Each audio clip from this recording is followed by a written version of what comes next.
Welcome to Khan's Crop Academy. Good morning, student.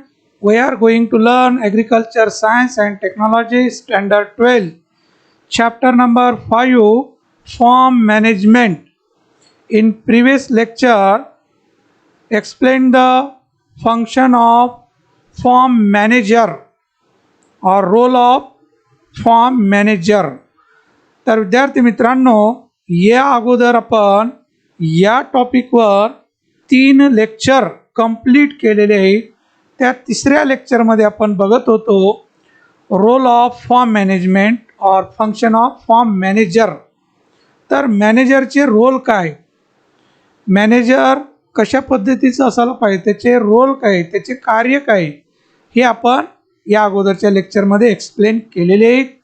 तर या लेक्चरमध्ये म्हणजेच लेक्चर नंबर 4 मध्ये आपण बघत आहोत choice of an enterprise. Choice of an enterprise it is very important aspect of farm management. Farm मॅनेजमेंटचे जे आस्पेक्ट आपण इनलिस्ट केले होते 7 ते 8, तर ते आज आपल्याला एक एक व्यवस्थित बघायचं आहे. तर जे आपण आस्पेक्ट बघितलेले त्याचे पैलू बघितले, आपण शेती व्यवस्थापनाचे पैलू हे जे आपण बघितलेले त्यामध्ये 7 ते 8 हे पॉईंट आपण इनलिस्ट केले होते. ते आता आपल्याला डिटेलमध्ये ते एक एक पॉईंट आपल्याला बघायचे आहे. तर सगळ्यात पहिलं जे फार्म मॅनेजमेंटचं आस्पेक्ट जे आहे ते आहे choice of an enterprise. Choice of an enterprise. तर या फार्म मॅनेजमेंटमध्ये आपण काय करणार आहोत, कोणत्या पद्धतीने आपल्याला शेती करायची आहे, ते इथं आपण ते चॉईस करणं महत्त्वाचं आहे. चॉईस करणं महत्त्वाचं आहे.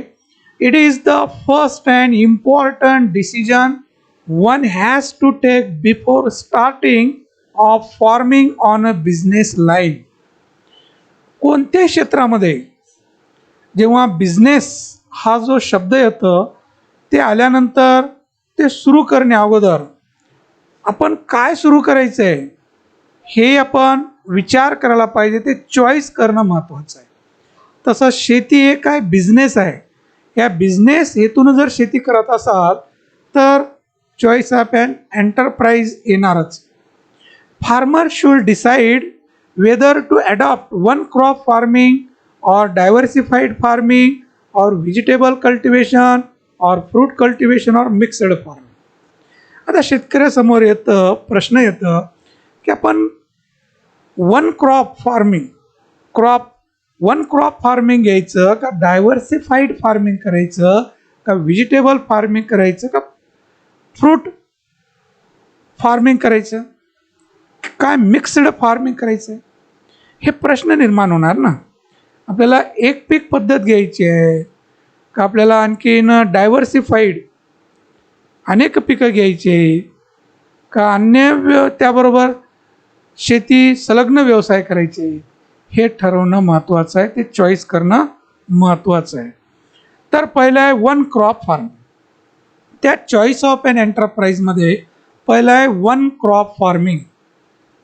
If there is demand for one crop then he may grow only one major crops like sugarcane, tobacco, cotton, grapes, also mandarin orange, sweet orange, etc. तर आपल्याला एक पीक ही फार्मिंग करायचं आहे, तर एखाद्या पिकाला भरपूर डिमांड आहे हे दृष्टिकोन ठेवून जर आपण एकच पीक घेतलं तर फायदा होईल, परंतु त्याच्या पाठीमागं तोटे पण आहेत. शुगर केन रेडी कॅश मिळतं, टोबॅकोपासनं रेडी कॅश मिळतं, कॉटनपासनं मिळतं, ग्रेपपासनं मिळतं, संत्र्यापासनं मिळतं है ना, मोसंबीपासनं मिळतं, द्राक्षापासनं मिळतं. हे वन क्रॉप आहे. मेजर क्रॉप जे आहे हे मेजर क्रॉप आपण एकच पीक आपण घेतलो तर फायदाही होणार. It get ready cash to farmer with minimum of expenses but more risk due to one crop is failure by drought, pest and diseases to complete loss of 1 year profit. आता आपण एका पिकावर जर अवलंबून राहिलो नाही, आपल्याला याच्यामध्येच भरपूर फायदा, ऊसच घ्यायचे आपण, मान्य आहे. एखाद्या वर्षी ऊसाचं भरपूर आपल्याला उत्पादन मिळणार आणि एखाद्या वर्षी मिळणार सुद्धा नाही. आता ते मिळणार का नाही, तर पहिले तर फायदे बघू आपण. एक पीक जर घेत त्या एरियामध्ये तेच पीक येत असेल तर एकतर आपल्याला प्रॅक्टिकली सगळं माहीत असणार आहे, सगळे इम्प्लिमेंट अवजार जे ते उपलब्ध असणार आहे, म्हणजे आपलं लागणारं जे खर्च आहे, लागवडी खर्च, हे कमी येणार आहे. हे मान्य आहे, कारण सगळं माहिती आहे आपल्याला, आहे ना. आणि सगळं अवजार उपलब्ध असणार आहे सगळ्या शेतकऱ्याकडे, एकमेकाला देवाणघेवाण होणार. तेच आपण त्या एरियामध्ये नवीनच पीक जर घेतलो आपण तर सगळे अवजार आपल्याला विकत घ्यावं लागणार आहे. तर त्या एरियामधलं जे आहे प्रचलित क्रॉप ते जर आपण घेतलं तर फायदा एकतर पूर्ण माहिती आपल्याला मिळणार आणि त्याचं एक्सपॉन्स जे खर्च होणार आहे, त्याचं जे खर्च आहे ते मिनिमम येणार आहे, हे फायदा आहे. बट मोर रिस्क, कसं आहे, पण रिस्क आहे. जर त्यावर एखाद्या वर्षी कीटक भरपूर पडले, रोगराईचं कीटकाचा प्रादुर्भाव झाला, तर ते पूर्ण क्रॉप आपलं फेल्युअर जाणार बाळांनो. आणि फेल्युअर गेल्यामुळं पूर्ण जे वर्षाचं प्रॉफिट आहे ते लॉसमध्ये जाणार. मग आता जीवन जगायचं कसं? तर असंच विद्यार्थी मित्रांनो उदाहरण आहे विदर्भाचं. विदर्भामध्ये कापूस हे फारच फेमस पीक आहे ना. पण काय व्हायचं, एकाएकी कीटकाचं प्रादुर्भाव व्हायचं, त्यामुळेही आपल्याला उत्पादन मिळायचं नाही. काही वेळेला पावसाने जर जास्त गॅप दिलं किंवा काही वेळेला भरपूर पाऊस व्हायचं, त्याहीमुळं कापसाचे पूर्ण पात्या गळून जायचे, फुलं गळून जायचे आणि उत्पादन एकरी 1-2 क्विंटल मिळायचं, कापसाचं उत्पादन कधी मिळायचं पण नाही. अशा वेळेस तो शेतकरी काय करणार हो बाळांनो? तो आत्महत्या करणार की नाही? करणार ना, तो आत्महत्या करणार. तर मागे 2 वर्षामध्ये भरपूर तुम्ही पेपरमध्ये न्यूजमध्ये ऐकलं की आत्महत्या आहे ना, हा जो प्रॉब्लेम आहे विदर्भामधलं, तर ते वन क्रॉप फार्मिंग आहे तिथं बाळांनो. एकाच पिकावर अवलंबून राहावं लागतं आणि तो जर पीक फेल गेलं तर पूर्ण वर्षभराचं प्रॉफिट लॉसमध्ये जातं आणि जे काही कामं करायचे होते किंवा ज्यांचं कर्ज द्यायचं होतं ते फिटणार नाही. मुलींचे लग्न आहेत आणि शिक्षण आहे मुलांचं किंवा अन्य काही खरेदी करायची आहे, ह्या भरपूर प्रॉब्लेम असतात आणि तो शेतकरी नियोजन करून ठेवत असतं की हे कापूस निघाल्यानंतर मी हे करणार, तर ते होत नाही, तर निराशजनक होतो आणि तो आत्महत्याकडे वळतो. परंतु आत्महत्या करणे त्याचं सोल्युशन नाही आहे बाळांनो. तर कधी पण आपण आत्महत्याच्या मार्गाला जाऊ नये. आपण शिक्षण क्षेत्रामध्ये सुद्धा आपल्याला अपयश मिळालं तर आपण आत्महत्या करू नये बाळांनो. तर त्याचा उपाय आत्महत्या नाही. तो जर जमत नसेल आपल्याला दुसऱ्या क्षेत्रामध्ये उतरायचं. आपण भरपूर वाव आहे, असं नाही की डॉक्टरच व्हावं, इंजिनियरच व्हावं, भरपूर क्षेत्र आहे. तर डॉक्टर नाही झाल्यामुळं आपण आत्महत्या करून बसायचं असं नाही बाळांनो. तुमच्यावर पालकांचं फार प्रेम असतं आणि त्यांच्या नजरेसमोर तुमचं डेथ होणं हे फार मोठं त्यांच्या मनावर परिणाम होत असतं. यासाठी आपण कधीही विचार करू नये आत्महत्याचं. तर विद्यार्थी मित्रांनो, हे वन क्रॉपचं फायदा पण आहे आणि डिसएडव्हान्टेज आहे. फायदा काय आहे, तर आपलं मिनिमम एक्सपॉन्सेस होतं, म्हणजे खर्च कमी लागतं. लागवडी खर्च म्हणा, जे काही कार्य करायचं, कारण तेच ते आपलं करतो पण आपल्याकडे उपलब्ध असते. तर परंतु पावसानं गॅप दिलं तर पूर्ण पीक फेल्युअर होणार. हे काय की रोग आणि कीटकाचाच जास्त प्रादुर्भाव होतो त्यावर्षी. जी ह्युमिडिटी वाढलेली असेल, त्या कीटकांसाठी पोषक वातावरण निर्माण झालं तर कीटकं आणि रोगांचं प्रादुर्भाव भरपूर होतं आणि आपलं पीक फेल्युअर ठरतं. यासाठी बाळांनो, आपण वन क्रॉप फार्मिंगवर सहसा अवलंबून राहू नये. नेक्स्ट, हे वन क्रॉप फार्मिंग हे शुगर केन क्रॉप घेत आहे. भरपूर उत्पादन मिळतं, मान्य आहे, परंतु काही वेळेला फेलसुद्धा जाऊ शकतं. हे कापूस आहे, विदर्भामध्ये कापसाची शेती जास्त केली जाते. कापसाने जर फायदा दिलं म्हणजे उत्पन्न भरपूर मिळालं तर त्या शेतकऱ्याचा फायदा होईल आणि काहीतरी गुंतवणूक करणार. परंतु जर सतत 1-2 वर्ष असंच होत गेलं, उत्पन्न मिळालं नाही, तर तो शेवटी काय होणार, आत्महत्या करण्याच्या मार्गावर जाणार. तर वन क्रॉप फार्मिंग हे त्याचे तोटे आहेत. हे टर्मरिक आहे, तर हळद याचाही भरपूर फायदा मिळतो, परंतु मार्केट भाव कधी डिमांड राहत नाही. अशा वेळेस मग तो शेतकरी लागवड करणं सोडतं, मग त्या वर्षी आणखीन भाव वाढलेलं दिसतं. तर असं शेतकऱ्याचं असतो बाळांनो. नेक्स्ट आहे डायव्हर्सिफाईड फार्मिंग. डायव्हर्सिफाईड विविधता, दुसऱ्यावर आणखी एकावर न राहता वन क्रॉप फार्मिंग बघितलं, पण आता diversified farming. For better utilisation of resources he can grow more crops known as diversified farming. एका पिकावर अवलंबून न राहता अनेक पिकं घेणे, की जेणेकरून जेवढं सोर्स आहे आपल्याकडे उपलब्ध आहे त्याचं परिपूर्ण फायदा करून घेणे, त्याचं युटिलाइज करणे. जसं पाणी मुबलक आहे त्या पद्धतीनं पाणी ज्याला लागतो असले पिकं घ्यायचे. जमीन भारी आहे, जर भाऱ्या जमिनीमध्ये कोणतं पीक येतं, ऊस वगैरे असे पीक घ्यायचे. हलकी जमीन आहे त्या पद्धतीचं पीक घ्यायचं. आपल्याकडं भरपूर मजूर आहे घरचे, मग तसं भाजीपाला वगैरे घ्यायचं. कंटिन्युअस मजूर लागतात काम करायला. तर असं आपण आपल्याकडे जे सोर्स आहे त्याचा वापर करून त्या पद्धतीने आपण फार्मिंग करायला पाहिजे. In this farming there is less risk of complete loss of yield due to drought, part and diseases etcetera. तर बाळांनो, या फार्मिंगमध्ये एखाद्या वर्षी एखादी पीक फेल्युअर गेलं तर तेवढं दुःख वाटणार नाही. समजा सोयाबीन गेलं तर तूर आहे, तुरीवर उत्पन्न मिळणार, तर एक बॅलन्स होऊन जाणार. तेवढं चिंताजनक परिस्थिती निर्माण होणार नाही आणि तो शेतकरी त्या तुरीवर काहीतरी करू शकतो, किंवा जेवढं लागवड केलं तेवढं तर खर्च आलं असं समाधान मानणार. तर डायव्हर्सिफाईड फार्मिंग हे रिस्क नसतं. एखादी पीक फेल्युअर गेलं तरी चालेल. तर काही पिकाला त्या वर्षी वातावरण तसं राहत नाही किंवा मार्केट डिमांड राहत नाही, तर एक पीकवर अवलंबून न राहता अनेक पिकं आपण शेतामध्ये घ्यायला पाहिजे. Next mixed farming. Third is a mixed farming. तर मिश्र शेती ज्याला म्हणतो आपण. When more enterprises are combined together, more enterprises are combined together known as mixed farming. तर जे काही एंटरप्राइजेस आहे एकावर अवलंबून न राहता 2-3 एंटरप्राइज कंबाईन करून आपण वापरायला पाहिजे. Suppose dairy and fodder cultivation with crop production. आता आपल्या शेतामध्ये आपल्याला धान्य पाहिजे म्हणून आपण ज्वारी लागवड करणार, ज्वारीपासून आपल्याला धान्य मिळणार आणि त्या धान्याचं जे स्टॉक आहे ज्याला आपण कडबं म्हणणार, ते जनावराला खायला उपयोगात येणार.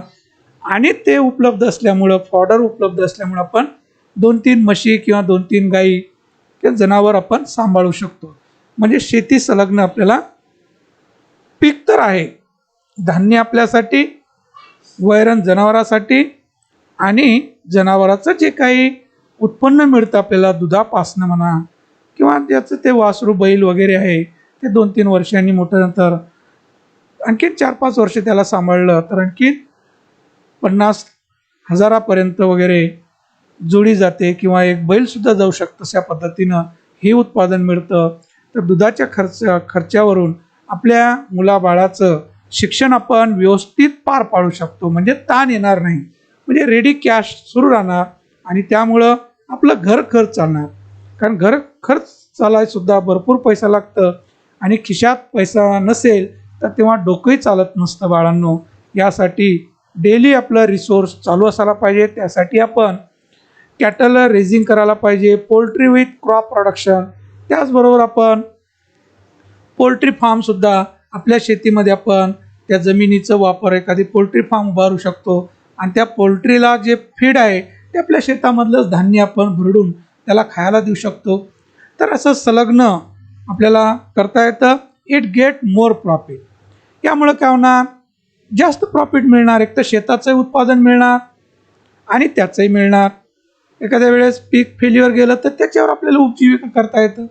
तर प्युअरली शेतीवर अवलंबून न राहता आपण त्याच्याबरोबर जे संलग्न व्यवसाय चालतात, कुटीर उद्योग चालतात, हे आपण करायला पाहिजे. म्हणजे एकापेक्षा जास्त एंटरप्राइज आपण वापरून आपण शेतीमध्ये बिझनेस येऊन आपण फार्मिंग मॅनेजमेंट व्यवस्थित आपण करू शकतो.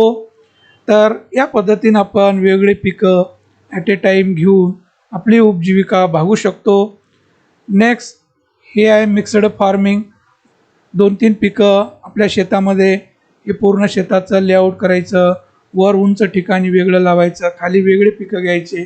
अशाही पद्धतीने आपण इथं पोल्ट्री फार्म, तर असं त्याबरोबर व्यवसाय आपण करत राहिलो तर आपलं पैसा मिळत राहणार आणि आपलं जीवन टकाटक म्हणजे स्टँडर्ड लिव्हिंग जगू शकतो.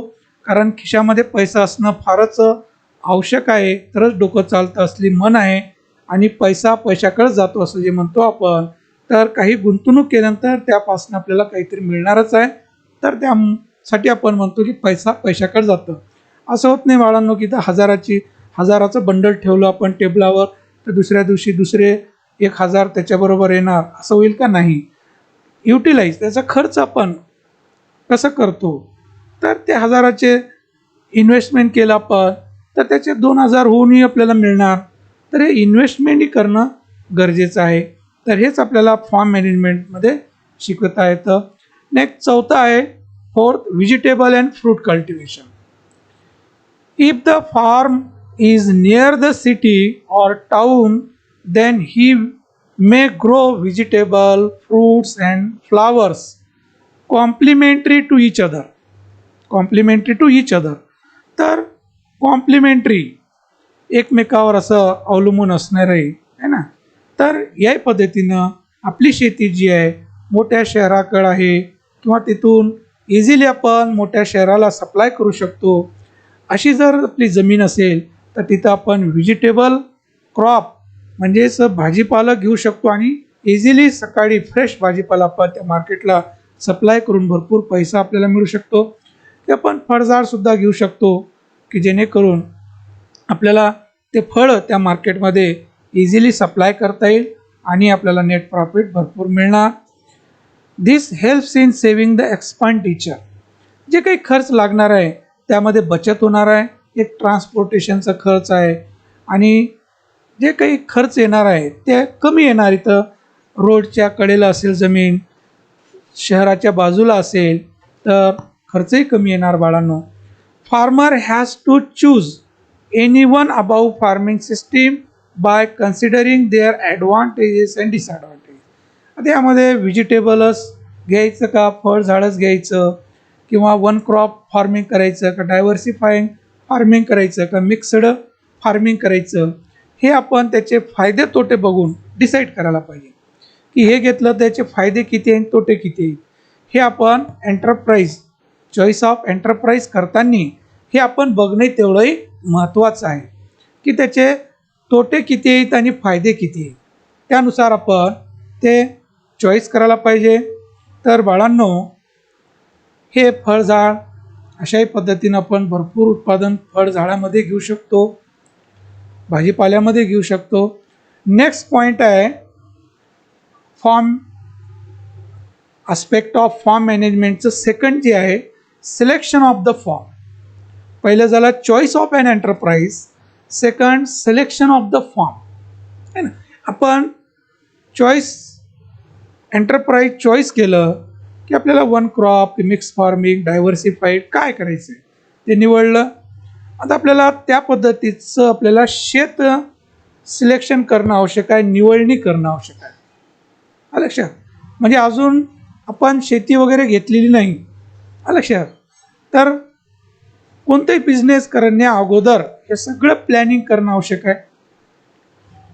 जे आपण चॉईस ऑफ एंटरप्राइज हे शेतामध्ये इतर बिझनेसमध्ये, सिलेक्शन ऑफ द फॉर्म, आता जे आपण एंटरप्राइज निवडलेलं आहे त्यासाठी लागणारी जी जमीन आहे ती निवडणी कशी करायला पाहिजे, तर हे सेकंड आहे selection of the form. Aspect of farm मॅनेजमेंटमधलं second selection of the form. It is very important aspect of farm business. Second aspect आहे फार्म मॅनेजमेंटमधलं, फार्म बिझनेसमधलं. It is the costly item among all the factors of crop production. तर हे costly item आहे. शेती एकतर लवकर मिळत नाही, मिळाली तरी हे कॉस्टली मिळते. आपण बघतो एक ॲव्हरेज जर सांगितलं आपण तर एकरी 10 लाख त्याच्या पुढंच आपल्याला जमीन मिळते.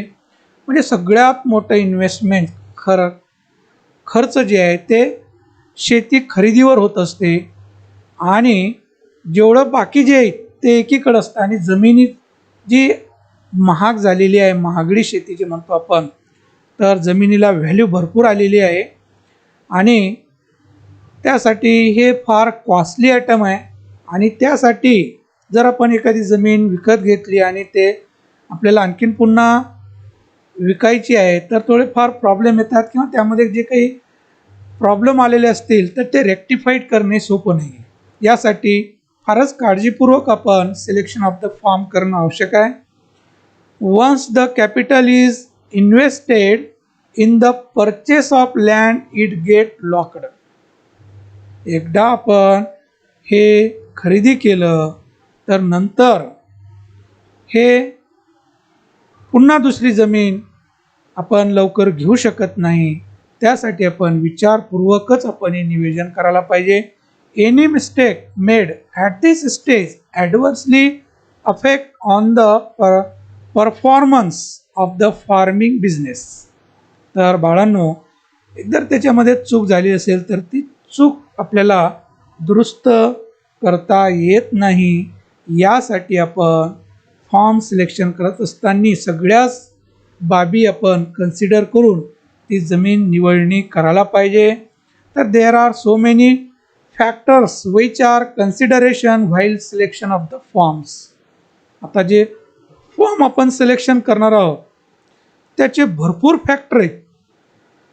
जेव्हा आपण निवडणी करतो, सिलेक्शन ऑफ फॉर्म करतो, त्यावेळेस कोणकोणते पॉईंट कन्सिडर करायला पाहिजे.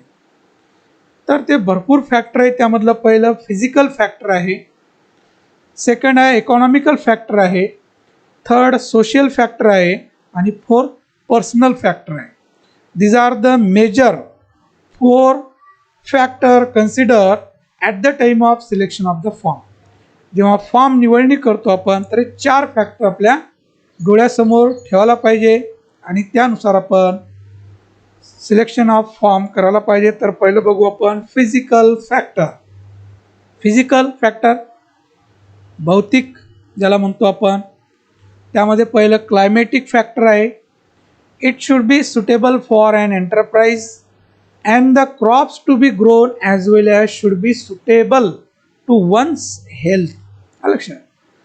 तर क्लायमेट जे आपण एंटरप्राइज निवडलेलं आहे त्यासाठी हा हवामान त्या एरियामधलं सुटेबल आहे की नाही.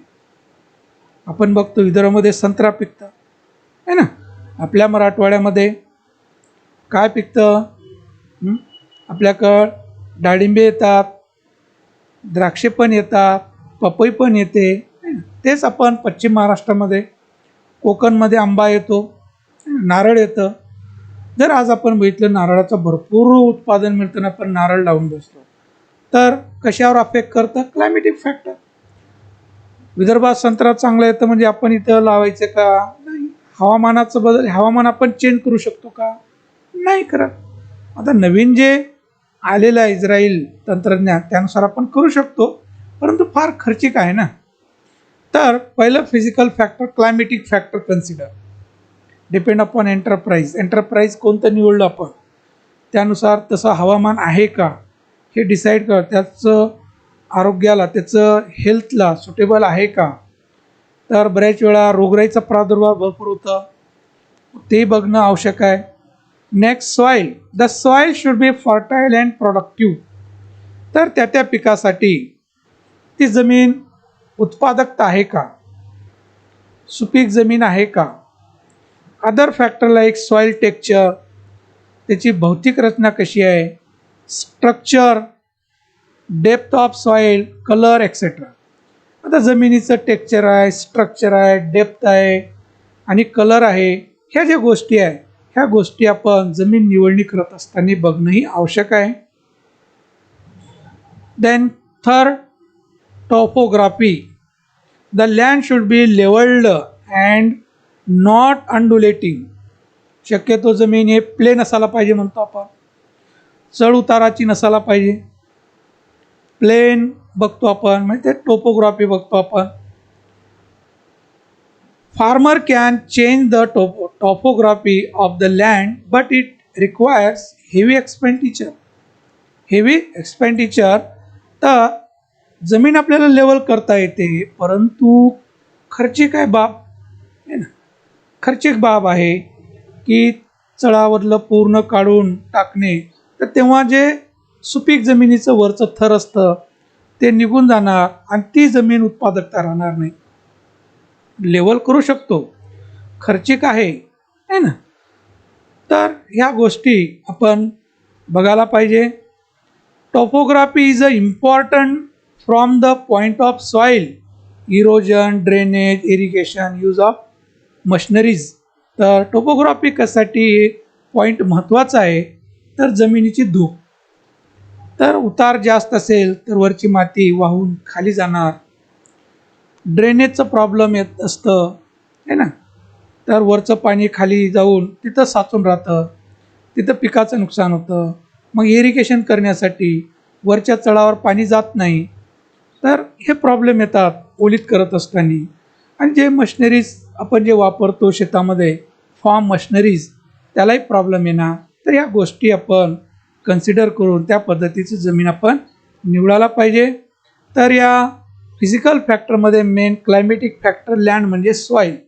लँड या क्लायमेटिकमध्ये टेम्परेचर आहे, रेनफॉल आहे, विंड आहे, लँडचं सॉईल आहे, रिलाईफ आहे, रिव्हर आहे. या गोष्टी त्या फिजिकल फॅक्टरमध्ये कन्सिडर होतात. तर these are the physical factor. Relief आहे ना, climatic factor, soil, these are the main factor consider physical factor. तर हे टोपोग्राफी या पद्धतीने, हे उंच आहे, उतार आहे हे ना, हे टोपोग्राफी. कशी जमीन लेवल आहे हे बघणं आवश्यक आहे. तिथलं हवामान कसं आहे, तापमान कसं आहे, पाऊसमान कसं आहे, त्याला आपण पर्जन्यमान म्हणतो. तर ह्या गोष्टी बघणंही आवश्यक आहे हे फिजिकल फॅक्टरमध्ये. नेक्स्ट फिजिकल फॅक्टरमधलं डिस्ट्रीब्युशन ऑफ फार्म एरिया. तो फार्म एरिया कशा पद्धतीनं डिस्ट्रीब्युशन करावं लागेल, तो किती एकर आहे, त्याचं डिवायडेशन कसं करायला पाहिजे. Before selection of farm, proportion of cultivated land, wasted land, grazing land etc. should be studied. तर जे शेत घेण्या अगोदर आपण त्याचं एरिया किती आहे, मग ते कल्टिवेटेड लँड किती ठेवायचं आहे आपल्याला, वेस्ट लँड किती ठेवायचं आहे, ग्रेझिंग म्हणजे चरण्यासाठी ज्याला आपण पुरण असं म्हणतो ते किती ठेवायला पाहिजे. तर ह्या गोष्टी आपण नियोजनबद्ध करायला पाहिजे. Next, layout and arrangement of existing field. Layout and arrangement of existing field. तर एक्झिस्टिंग फील्डमध्ये बाकीच्या गोष्टी येतात. If there are farmers intervening to the farm belonging to the other farmers that should be purchased so as to have compact area. आपण जी जमीन घेत आहोत तिथं जर काही कॉम्पॅक्ट वाटत असेल किंवा त्या शेतकऱ्याचं ऑब्जेक्शन असेल बाजूच्या शेतकऱ्याचं, तर जेवढे ऑब्जेक्शनेबल आहे तर ते आपण परचेस करायला पाहिजे की जेणेकरून आपल्याला लॉंग लाईफ त्याची किटकिट आपल्याला ऐकायची गरज नाही. जाण्याचा रस्ता असेल किंवा अन्य पाण्याचा सोर्स असेल, तर ह्या जी काही गोष्टी असेल की जेणेकरून आपल्याला त्या शेतकऱ्याची आपल्याला नेहमीची अडचण राहणार आहे आपण हे शेत घेतल्यानंतर, तर अगोदर आपण ते डिसाईड करायला पाहिजे. त्याचीही आपण जमीन परचेस करायला पाहिजे की जेणेकरून लॉंग लाईफमध्ये त्याचा काही आपल्याला त्रास राहणार नाही. It will save expenditure on equipment and improve efficiency in management. तर त्यामुळं काय होणार आहे, इतर जे एक्सपेंडिचर आहे खर्च होणार होतं ते लॉंग लाईफ बचत होणार. बाजूचं काही त्याची जमीन घेतल्यामुळं बरेच प्रॉब्लेम आपले दूर होत असतील तर लॉंग लाईफ होणार. तर असे आपण नेहमी त्याला पैसे देत बसण्यापेक्षा एकदाच आपण विकत घेतलो जे प्रॉब्लेमॅटिक आहे की जेणेकरून आपल्याला अडचण होत आहे, तर अशा गोष्टीमध्ये इन्व्हेस्टमेंट करून आपण लॉंग लाईफ त्याचा फायदा घ्यायला पाहिजे. Study of existing structure, condition of the buildings, farm, roads, barns, drainage and irrigation channels and farm fencing should be in good condition. आता जे एक्झिस्टिंग स्ट्रक्चर आहे, इतर बाबी जे बिल्डिंग आहे, रोड आहे, तर ते बंड आहे, ड्रेनेज चॅनल आहे, इरिगेशन चॅनल आहे, फेन्सिंग आहे, या गोष्टी वेल अँड गुड असणं आवश्यक आहे. अशा पद्धतीनं आपण नियोजन करायला पाहिजे. तर हे फिजिकल फॅक्टरमध्ये येतात. ही शेती आपली जी आपलं जे होत आहे हे फारच आधुनिक असं वेल, जेणेकरून शेती एखादी माणूस रिटायर झाल्यानंतर त्यांनी एखादी कोटी इन्व्हेस्टमेंट करत असेल तर या पद्धतीनं वेल त्यांनी बघूनच ते एस्टॅब्लिश करायला पाहिजे, असं आपलं या फार्म मॅनेजमेंटचं म्हणणं आहे. कारण शेती व्यवस्थापन म्हटल्यानंतर हे एंटरप्राईजपासनं हे सुरू होत असतं पूर्ण, तर ते शेतामध्ये करेपर्यंत अजून हे फक्त पेपर वर्क चालू आहे, पेपर वर्क प्लॅनच सुरू आहे आपलं. तर ह्या गोष्टी प्री प्लॅनिंग असणं आवश्यक आहे. तर या पद्धतीनं पूर्ण फार्म आपलं, त्यामध्ये कुठं कुठं किती एकर जमीन आहे जे आपण फार्म सिलेक्ट करत आहोत, ते हायवेच्या साईडला आहे का, पाणी सोर्स आहे का, मग ते किती एकर आहे, त्यामध्ये कशा पद्धतीनं कल्टिवेबल लँड किती होईल, अनकल्टिवेबल लँड, ग्रेझिंग लँड, मग बिल्डिंग आणि ते fencing, drainage channel, irrigation channel, ह्या सगळ्या गोष्टी आपण पेपरवर नियोजन करायला पाहिजे आणि नंतर मग ती जमीन आपण सिलेक्ट करायला पाहिजे बाळांनो. नेक्स्ट या पद्धतीनं पूर्ण पेपरवर नियोजन करायला पाहिजे. जे काही आपण जागा निवडणी करत आहोत तर त्यामध्ये कसं कसं कुठं बसणार आहे, तर हे नियोजनबद्ध करूनच मग जमीन खरेदी करायला पाहिजे. कारण एकदा खरेदी केल्यानंतर त्यामधले जे प्रॉब्लेम आहे ते रेक्टिफाय करता येत नाही. याही पद्धतीनं आपल्याला त्याचं व्यवस्थित एरिया डिस्ट्रीब्यूट करता येतं. तर ह्या सगळ्या गोष्टी आपण नियोजन करणं आवश्यक आहे. तर याही पद्धतीनं next water supply, source of water and depth of water table in different season and particularly in summer month should be observe. आता आपण जे शेती घेत आहोत तिथं वॉटर सोर्स आहे की नाही, बऱ्याच ठिकाणी असं बोर मारल्यानंतर पाणी, विहीर खणल्यानंतर पाणी भरपूर असतं, ते एरियाच असतं. आणि काही एरियामध्ये ड्राय एरिया असतं, किती बोर टाकले तरी आपल्याला पाणी लागत नाही. मग अशा ठिकाणी जमीन घेऊन फायदा नाही. तर अशा ठिकाणी की वॉटर सप्लाय आहे की नाही, तिथं डॅम, छोटं कॅनल, जे काही पाण्याचं सोर्स उपलब्ध आहे की नाही, की जेणेकरून उन्हाळ्यामध्ये सुद्धा पाणी राहील. कारण शेतीमध्ये उन्हाळ्यामध्ये पाणी असणे फार नशीबवान असणार आहे आणि ते फारच प्रॉफिटेबल शेती असणार आहे. Next location, the farm should be near city or town, railway station, market etcetera. मग ती जमीन आहे त्याचं लोकेशन कुठं आहे, नियर सिटी आहे, टाउन आहे, रेल्वे आहे, रेल्वे स्टेशन आहे, मार्केट आहे, या ठिकाणी हे जवळ असायला पाहिजे. Farm should be joint at least by approach road. तर शक्यतो हे जे फार्म आहे हे joint at least by approach रोडला तरी असायला पाहिजे, जेणेकरून आपलं ट्रान्सपोर्टेशन व्यवस्थित होणार बाळांनो. तर ह्या गोष्टी आपण कन्सिडर करूनच फार्म निवडणी करायला पाहिजे. तर विद्यार्थी मित्रांनो, व्यवस्थित व्हिडिओ बघा, इतर विद्यार्थ्यांना शेअर करा, सबस्क्राईब करा. थँक्स. जय जवान, जय किसान.